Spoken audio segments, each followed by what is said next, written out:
बहुत बहुत धन्यवाद।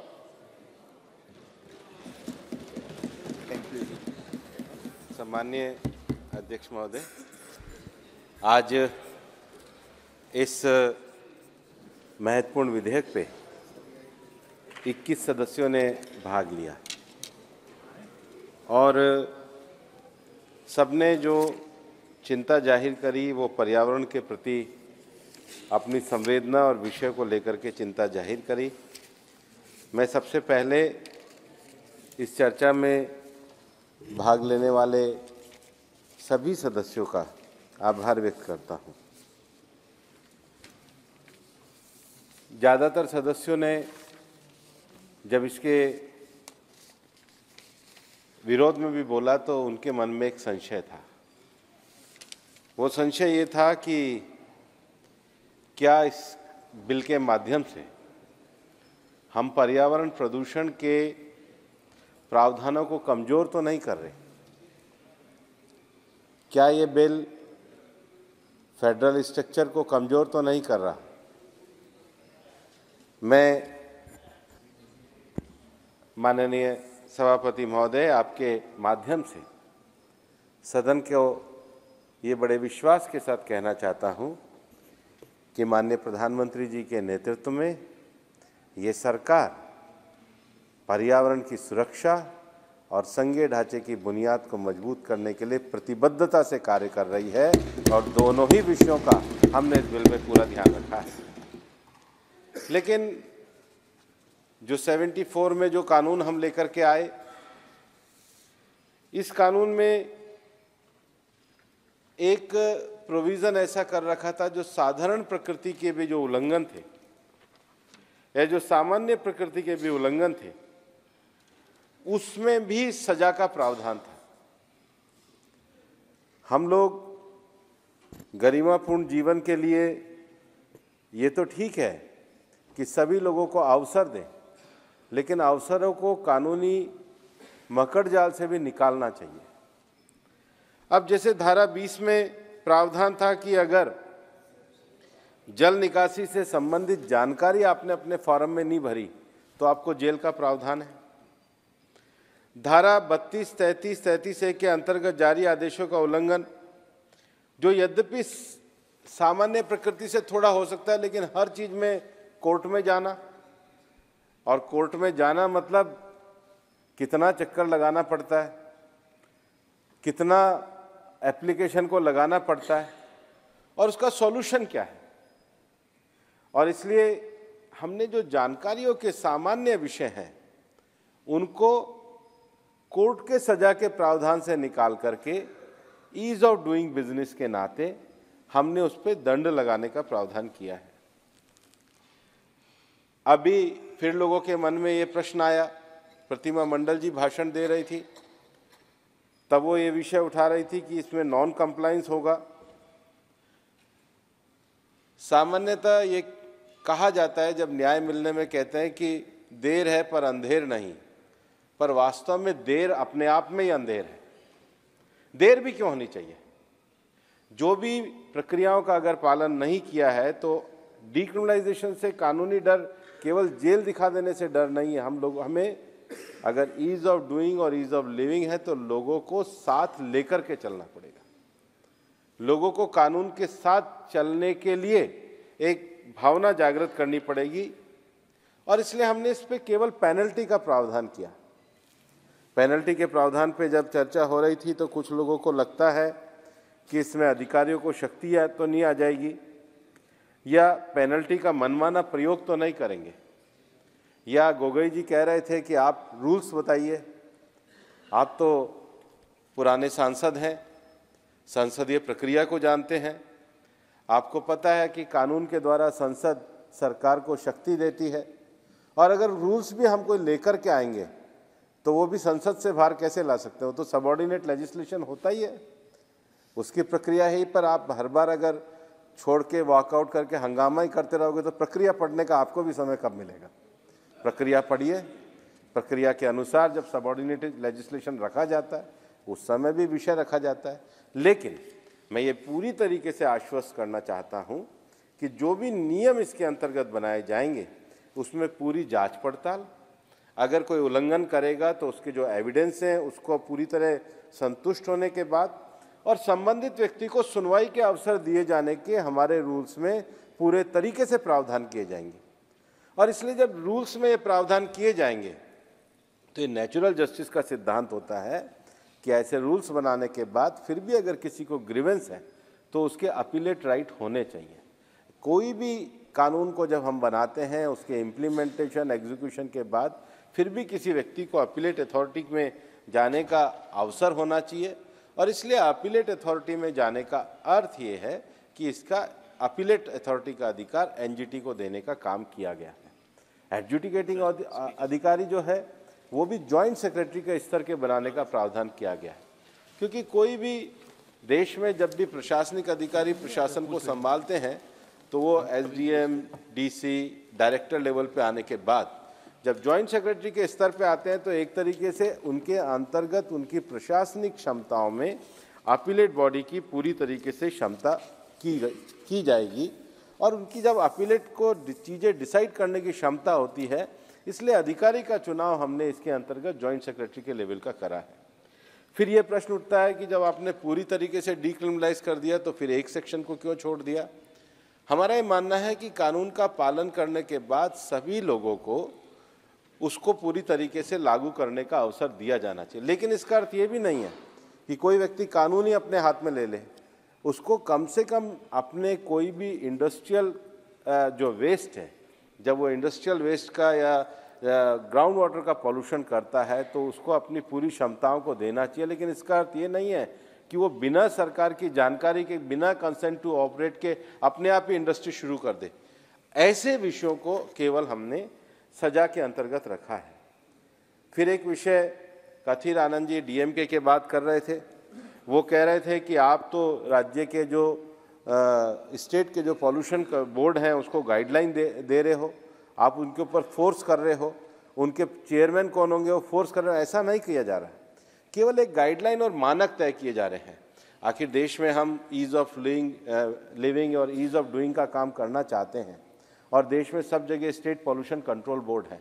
तो स्टेट पॉल्यूशन कंट्रोल बोर्ड ये कोई पॉलिटिकल नियुक्ति नहीं है, पॉलिटिकल अपॉइंटमेंट का प्रोसेस जरूर है, लेकिन हमें अगर पॉल्यूशन कंट्रोल बोर्ड में कॉम्पिटेंट लोग, एक स्टैंडर्ड के लोग, एक योग्यता वाले लोग, केवल मनमाने तरीके से नहीं, अगर उसका एक समकक्ष, एक समान प्रावधान होगा।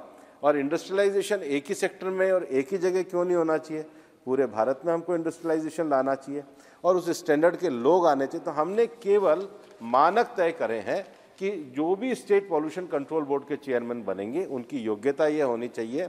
उस योग्यता में नियुक्ति का अधिकार तो राज्य सरकारों को ही रहने वाला है, लेकिन उसके लिए गाइडलाइन करने का विषय है। फिर गोगोई जी कह रहे थे कि आप किसको एग्जेम्पशन करेंगे। हम कुछ इंडस्ट्री जो केवल ग्रीन इंडस्ट्रीज हैं, जो ग्रीन इंडस्ट्रीज हैं उसको, उसके लिए उनको एग्जेम्पशन देंगे, लेकिन वो एग्जेम्पशन भी पूरी तरीके से नियमों के अंतर्गत किया जाएगा। वो एग्जेम्पशन मनमाना नहीं है, यही तो रूल्स है और यही हमारा सबऑर्डिनेट लेजिस्लेशन है। एक आशंका और उठती है और कई सदस्यों ने अपनी बातचीत में भी ये कहा कि ये जो फाइन आएगा इसका डिस्ट्रीब्यूशन किस तरीके से होगा। हमारी सरकार पूरी तरीके से कोऑपरेटिव फेडरलिज्म में विश्वास करती है। जो भी पैसा आएगा उसका 75% पैसा पुनः राज्यों को ही दिया जाएगा और राज्यों से अपेक्षा की जाएगी कि ये जो पैसा आया है, जो नियम है उसके अंतर्गत, विधि अपने नियमों के अंतर्गत उस पैसे को वो अपने राज्यों में लगाने का विषय, उसको आगे बढ़ाएं। फिर विषय होगा कि जब इतना अमेंडमेंट करने के बाद तो हम इस रेगुलेटरी मैकेनिज्म को कैसे आगे ले जाएंगे। मैं आपको ये कहना चाहता हूँ कि इस मैकेनिज्म के साथ जो हमने एडजुडिकेटिंग ऑफिसर का जो प्रावधान करा है, उस एडजुडिकेटिंग ऑफिसर्स को ये पावर होगी कि वो रेगुलेशन वगैरह निकाले। प्रेमचंद्रन जी हमारे बड़े सीनियर मेंबर हैं और वो कह रहे थे कि आपने तो ये बताया ही नहीं कि किन राज्यों ने पास करा, कब पास करा। मेरे को लगता है कि वो तो सबसे ज़्यादा बिल पढ़ने वाले व्यक्ति हैं और बिल जब उन्होंने पढ़ा होगा तो जो स्टेटमेंट ऑफ ऑब्जेक्ट बिल का है उसमें हमने स्पष्ट रूप से लिखा है, and where in pursuance of clause 1 of article 252 of the constitution, read with clause 2 thereof, resolution have been passed by the legislative assemblies of state of Himachal Pradesh and Rajasthan to the effect that the said act should be amended by an act of parliament for the purpose of herein after appearing। तो इसमें तो लिखा है, हिमाचल में तो कांग्रेस की सरकार है और अभी पास किया उन्होंने दिसंबर में, राजस्थान में भाजपा की सरकार है। इसका ये कोई पॉलिटिकल विषय नहीं है। राज्य सरकारों को भी कांग्रेस की सरकार के टाइम किया था उन्होंने, अभी किया जी, इसी बजट सेशन में पास किया। ये कोई पॉलिटिकल विषय नहीं है। राज्य सरकारों को भी पता है कि कंसेंट टू ऑपरेट के लिए किस प्रकार की परेशानी आती है, इंडस्ट्रीज को किस प्रकार की परेशानी आती है। ये ओवरऑल जो वाटर का जो मेंटेन करने का जो विषय है, जैसा हमारे जो पंजाब के हमारे गुरजीत जी बात कर रहे थे, वो मुख्यतः वाटर मिनिस्ट्री का विषय। यहाँ केवल वाटर के पॉल्यूशन के संबंध का जो विषय है उतना ही हमारा लिमिटेड विषय है, और इसलिए ये सब राज्यों के द्वारा एक लंबे समय से मांग की जा रही थी और इस मांग को पूरा करते हुए ही हम लोगों ने इस विषय को आगे बढ़ाया है। मैं माननीय सांसदों को कहना चाहता हूँ कि पर्यावरण एक बड़ा विषय है, और जैसा कि हमारे सुप्रिया जी बोल रही थी कि हमें एआई होना चाहिए, मेरा ये मानना है कि एआई से ज़्यादा ईक्यू होना चाहिए। आर्टिफिशियल इंटेलिजेंस से आप डाटा इकट्ठा कर सकते हो, लेकिन ईक्यू का अर्थ है जब तक एनवायरमेंटल कॉन्शियसनेस हमारे दिल में नहीं आएगी, एआई का कोई फ़ायदा नहीं होगा। देश के स्कूलों में, देश के कॉलेजों में एनवायरमेंटल कॉन्शियसनेस होनी चाहिए। माननीय प्रधानमंत्री श्री नरेंद्र मोदी जी ने ईसी होनी चाहिए, कॉशन से ज़्यादा कॉन्शियसनेस सी होना चाहिए। माननीय प्रधानमंत्री श्री नरेंद्र मोदी जी ने ग्लासगो में पूरी दुनिया को पर्यावरण संरक्षण के लिए मिशन लाइफ का मंत्र दिया, एनवायरनमेंट फ्रेंडली लाइफ स्टाइल, क्योंकि हम ये जानते हैं कि मिटिगेशन मेजर्स गवर्नमेंट के द्वारा लागू किए जा सकते हैं, एडेप्टेशन मेजर्स भी सोसाइटी के द्वारा किए जा सकते हैं, लेकिन वास्तव में जो एनवायरनमेंट को बचाने का जो विषय है वो इस समय दुनिया में सबसे ज़्यादा वो है mindful consumption rather than mindless consumption की तरफ हम जा रहे हैं। तो mindful utilisation of natural resources ये बहुत बड़ी विषय है, और इसलिए जल प्रदूषण केवल इंडस्ट्री के कारण नहीं है, माइक्रो प्लास्टिक के कारण, गाँव के तालाबों के प्रदूषित होने के कारण, जैसा कि हमारे संभाजी नगर के सांसद बता रहे थे इम्तियाज अली, उनके यहाँ पर बियर फैक्ट्री का विषय में पानी की दुर्गंध का कारण कह रहे थे। इंडस्ट्री द्वारा ज़रूरत से ज़्यादा पानी लेने के कारण, जल प्रदूषण की मॉनिटरिंग और वेस्ट पर नियंत्रण के कारण। मैं माननीय सदस्यों की जो ये चिंताएं हैं, ये वास्तव में एक सामान्य नागरिक की भी चिंता है। मैं उसका सम्मान करता हूँ, उससे अच्छे से वाकिफ़ हूँ, और इसके लिए हमारे मंत्रालय के द्वारा जो विशेष रूप से कार्य किया गया है वो सॉलिड वेस्ट मैनेजमेंट रूल्स को रिवाइज और हम अपडेट कर रहे हैं। मिनिस्ट्री ऑफ हाउसिंग और अर्बन अफेयर भारत सरकार द्वारा सॉलिड वेस्ट मैनेजमेंट के अंतर्गत स्वच्छ भारत मिशन 2.0 के अंतर्गत भी बहुत बड़े फंड का प्रावधान किया गया है, और ये गंगा जी के बारे में भी और बाकी जगह के बारे में जो आप बता रहे हैं समस्या, उसके लिए लिक्विड डिस्चार्ज से संबंधित रूल्स पर भी हमारा मंत्रालय काम कर रहा है। आने वाले समय में मैं ये कहना चाहता हूँ कि हम जल प्रदूषण को और भी कारगर तरीके से रोक पाएंगे। विशेष रूप से शमशान भूमि के आसपास नदियों में होने वाले प्रदूषण के लिए भी नियम बनाए जा रहे हैं, और जागरूकता फैलाने का प्रश्न है तो हम मिशन लाइफ के लिए काम कर रहे हैं। मैं माननीय सदस्यों को ये कहना चाहता हूँ कि माननीय प्रधानमंत्री जी के नेतृत्व में हमने देखा है कि पिछले दिनों 2014 में जब से नमामि गंगे प्रोजेक्ट शुरू हुआ है, गोगोई जी ने बार बार उसका उल्लेख किया है। नमामि गंगे प्रोजेक्ट के अंतर्गत भी हमने कॉम्प्रिहेंसिव जो है प्लान तैयार किया है। मिनिस्ट्री ऑफ वाटर रिसोर्सेज उसको विषय को कर रही है, लेकिन उसमें भी monitoring of river water quality, performance of sewage treatment plan, common effluent treatment plan etcetera जो विषय हैं उसको पूरी तरीके से लागू करने का विषय किया है। एक विशेष योजना जो सरकार के द्वारा जल जीवन मिशन से लेकर के जल शक्ति अभियान, प्रधानमंत्री कृषि सिंचाई अभियान, अटल भूजल योजना मिशन को तो किया ही है, लेकिन आज़ादी के 75 साल पूरे होने के अवसर पर प्रधानमंत्री जी के द्वारा अमृत सरोवर के एक विशेष अभियान को दिया गया था। हर जिले में 75 अमृत सरोवर की बात की गई थी। अमृत सरोवर के लिए बहुत अच्छा कार्य हुआ और 1,09,000 ऐसी वाटर बॉडी आइडेंटिफाई करी है, और भारत दुनिया के साथ भी कदम से कदम मिला करके चल रहा है।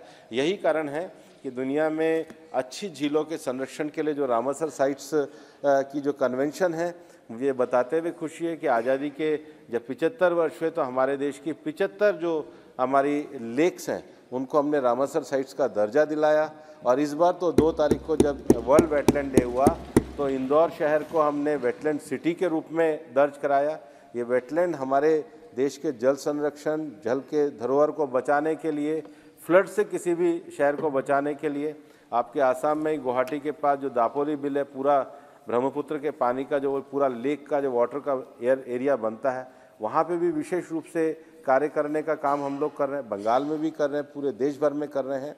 पर ये जो पूरा बिल है, ये जल के प्रदूषण में इंडस्ट्रीज़ को हमने जो जकड़ के रखा था, उस जकड़न को निकालने के लिए हमने एक इजी वे दिया है। मेरा ये मानना है कि ये एक ऐसा बिल है जिसके द्वारा हम कोई इंडस्ट्री को प्रोत्साहित नहीं कर रहे, हम देश में रोजगार बढ़ाते हुए ईज़ ऑफ लिविंग के मानकों को हम अच्छा करने का प्रयास कर रहे हैं। जो गलतियां हैं उनको दूर करने का प्रयास कर रहे हैं और जल संरक्षण को आगे बढ़ाते हुए होल ऑफ द गवर्नमेंट की जो अप्रोच माननीय प्रधानमंत्री नरेंद्र मोदी जी की है, सभी मंत्रालय मिलकर उस दिशा में काम कर रहे हैं। आप सबका समर्थन इस बिल को मिलेगा, ऐसी मैं अपेक्षा करता हूँ। अधीर रंजन जी कुछ क्लियरिफिकेशन चाहते हैं आपके मित्र। सर ये दो तीन बातें। भूपेंद्र यादव जी बड़ा ज्ञानी व्यक्ति है, इसमें कोई दो राय नहीं है। सर मैं गीता की एक बात कहते हैं, गीता में लिखा गया कि of all purifiers I am the wind, of all welders of weapons I am Rama, of all fishes I am shark, of all floating reverse I am Ganga. तो एक गंगा को अविरल निर्मल के लिए 2022 एक मकसद रखते हुए, एक ऑब्जेक्टिव रखते हुए ये सरकार ऐलान किए थे कि कोई म्यूनिसिपल वेस्ट, कोई इंडस्ट्रियल एफ्लुएंट ये गंगा में नहीं गिरेगी बाय द ईयर 2020। अब आ गया 2024, 32,000 करोड़ बजट आउटले हो गए। और इसके बाद क्या नतीजा निकला कि 71 मॉनिटरिंग स्टेशन पे फीकल कॉलीफॉर्म ये परमिसेबल लिमिट से बाहर, और बाकी बीओडी छोड़ ही दीजिए, डिजॉल्व ऑक्सीजन छोड़ दीजिए। ये जल संसाधन का मामला नहीं सर, ये सब उन्होंने ये बताया ना। तो मेरा कहने का मतलब ये है कि ये 32,000 करोड़ खर्चा तो हो गए, 2024 साल भी गुजर जा रहे हैं और अभी गंगा सारे दुनिया में 5th पॉल्यूटेड रिवर बन के रह गए हैं। 40% ऑफ आवर पॉपुलेशन, ये हमारे 40% आबादी गंगा के पानी की इस्तेमाल करते हैं। सब हम गंगा गंगा करते हैं, लेकिन गंगा मैली के बाहर नहीं आ पाते।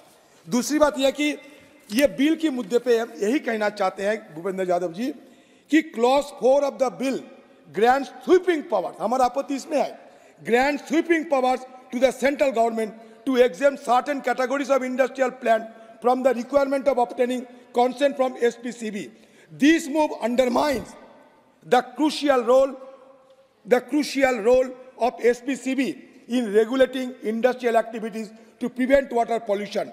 By allowing exemption, the bill risks compromising environmental protection standards and potentially exacerbating pollution levels. Clause 5 of the bill enables the central government to issue guidelines on matters related to the grant refusal or cancellation of consent by SPCB. This provision certainly centralizes decision-making authority, diminishing the autonomy of SPCB. This is my contention. Thank you, sir. बोलिए आप। अधीर रंजन जी ने 2 प्रश्न उठाए हैं। सही आपने भगवत गीता का उल्लेख किया है। योगेश्वर श्री कृष्ण कहते हैं, मासों में मैं माघ मास हूँ, वृक्षों में मैं पीपल हूँ, नदियों में मैं गंगा हूँ।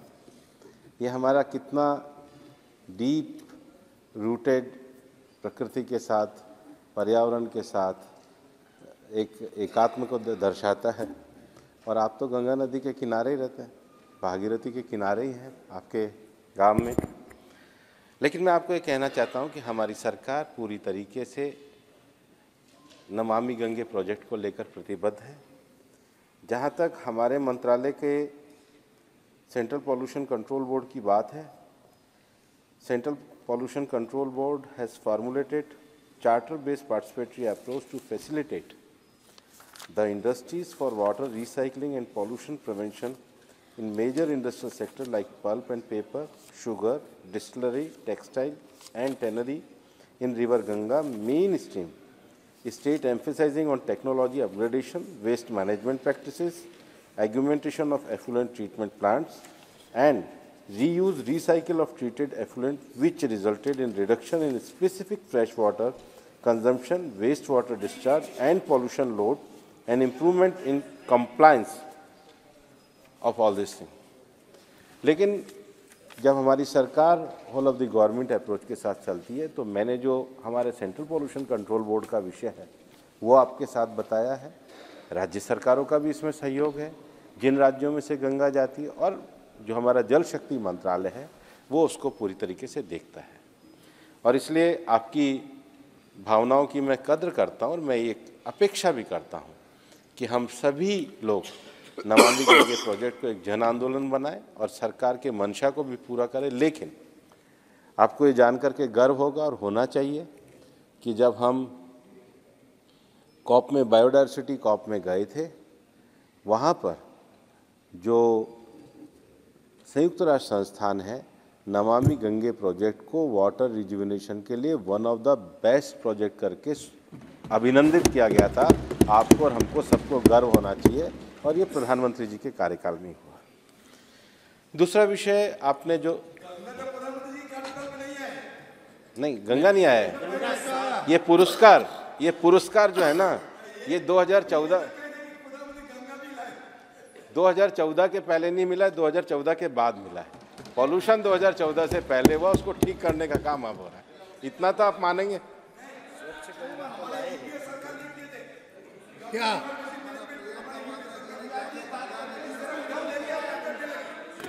ऐसा अधीर रंजन, ओके प्लीज। ऐसा है, कुछ लोग काम करते हैं वो हम हैं, कुछ लोग काम तमाम करते हैं वो आप हैं।